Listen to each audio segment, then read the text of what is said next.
For more on the fight against ISIL, Michael Shank joins us now from New York. He's the Associate Director of Legislative Affairs at the Friends Committee on National Legislation. It's an organization that advocates for peaceful solutions to world crises. ISIL raising the flag there in Kobani, Kurds in the town insisting the town has not fallen. I want to get your take on what's happening there. Different accounts, some saying it's fallen. What Kobani shows, most importantly, is that this is a fight for strategic locations and strategic resources. ISIS taking strategic oil reserves in northern Iraq, strategic water reserves, certainly the fight over water reserves in Syria, which led up to the civil war, now taking strategic locations in the border regions, showing that ISIS is looking to leverage as much political power as possible, whether that be through resource wars or strategic locations to garner, more in terms of ISIS support, more strategic caliphate regions that might serve their ongoing political purposes. If it falls, and that's a big if, we don't know if it's going to, but given its proximity to Turkey and what NATO is saying about spillover effect and all of that, how is this going to complicate matters further, would you say?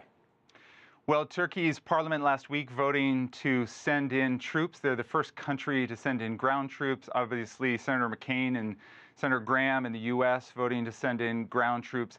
Most importantly, however, congressional authority has not yet been issued. The 2001 authorization for use of military force, 2002 authorization for use of military force don't cover ISIS. Senator McCain saying that they need a new AUMF.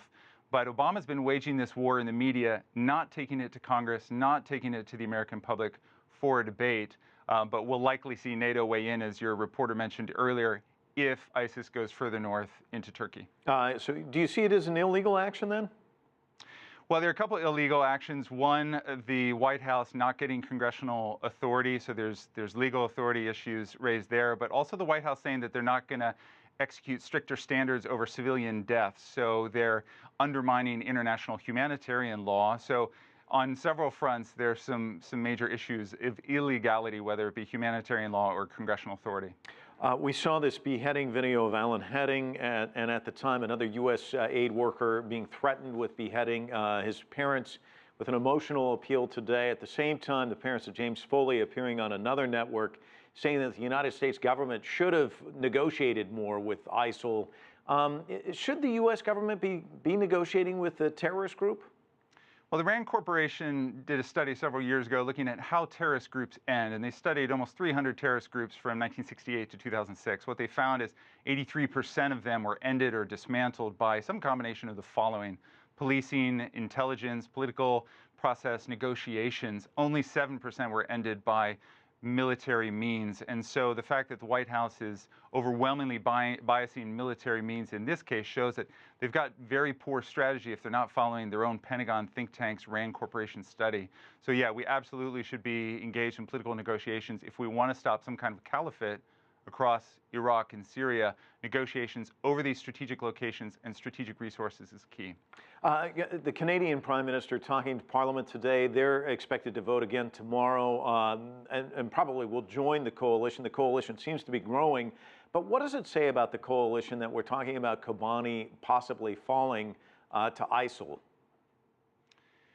Right. Well, in terms of our coalition, the Western coalition, I've always claimed that it's weak because we've only had 5 of the Arab nations in the 22-nation Arab League, and only 5 of the Muslim nations in the 57 Organization for Islamic Cooperation. So we've got a small coalition on that front. Obviously, David Cameron also trying to rally his own parliament to send in troops. He's waiting for Labour to kind of give him the green light.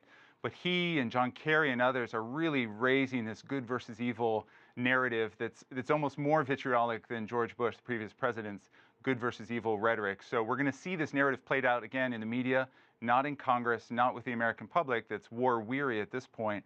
But to your beheading point and also the letter that was released of the hostage, this is a war now being played out over the media. Who's winning that war? That's a great question. I think the Pentagon hopes that it's winning that war. John Kerry's performance in Senate Foreign Relations Committee, he would probably say that he won that war, but it remains to be seen. I think the beheadings are so visceral for the American public, despite the fact that, the U.S. has killed hundreds of thousands of Iraqis in our air campaigns, airstrike campaigns and drone strike campaigns. So a death is a death here, but a beheading for the American public very visceral. Michael Shank joining us from New York. Thanks so much.